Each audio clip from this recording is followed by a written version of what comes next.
Hello, hello, hello. I hope you've had a very pleasant weekend. And here we go again. Right, what do we have? Right. Fairly level market today.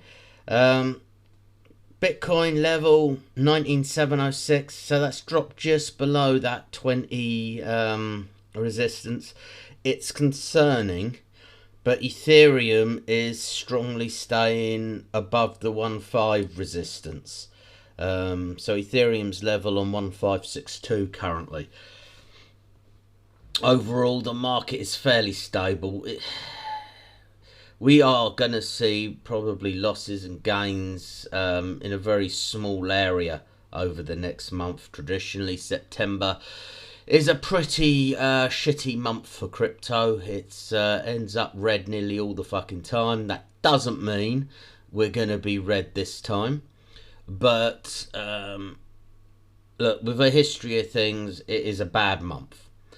We have the Ethereum merge coming up, which is obviously a huge push for certain things. BNB's down 1.5 at 274.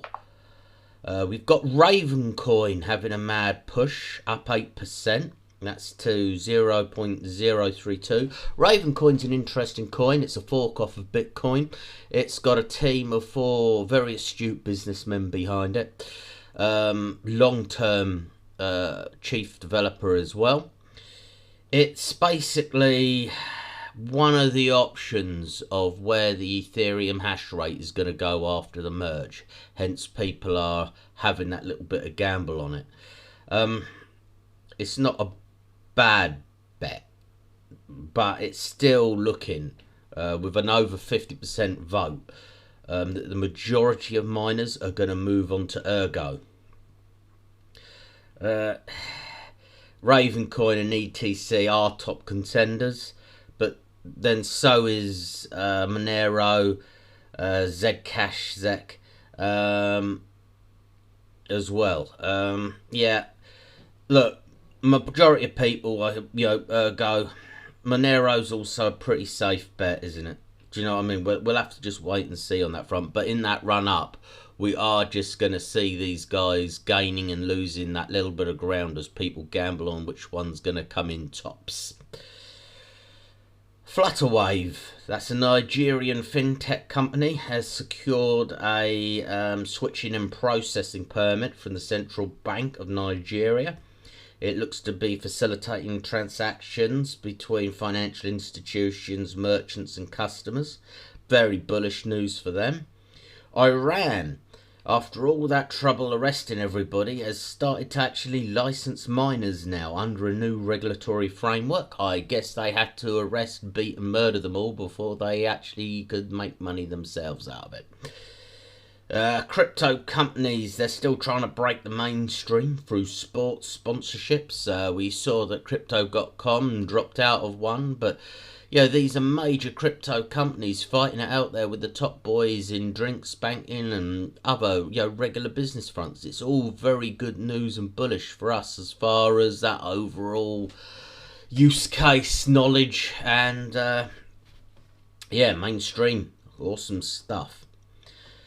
A US congressman, Brad Sherman, something like that. He's basically said that Congress are not looking to ban crypto. It's just got too much money and power behind it. Well, that's very good news. It doesn't mean they're not going to regulate the living fucking bollocks out of it. But even if that happens, and I do believe that needs to happen for crypto to go mainstream. I keep saying that, I know. It's always on my mind because I hate it so much, but it is the way it is. The Bank of Russia has said it will soon legalise cross-border crypto payments. I'm assuming the sanctions is hitting them hard still, and we'll have to wait and see what happens on that front, I guess.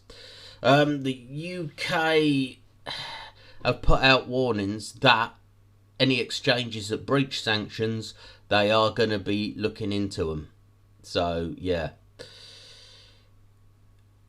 The euro is under $1 for the first time in like 20 years. UK and Europe still suffering really bad Really bad times at the minute. It's tempting to sort of say everything's going up in price, but the truth of the matter is your money's just worth less. This is the exact situation that, you know, crypto was supposedly designed to avoid and stop from happening. Think about that as you spend your £6.30 on a loaf of bread, people. When it's all said and done, though, it's not looking good over here. It's important to understand that, you know, people on benefits in this country get basically £300 to live on a month. That's not good. Even those on minimum pay, and that's so many people in this country, all those working almost any regular job, they're barely scraping by, and it's very painful. Right, so that is your Monday. Like, subscribe, and all things crypto by a duck life. See you next time.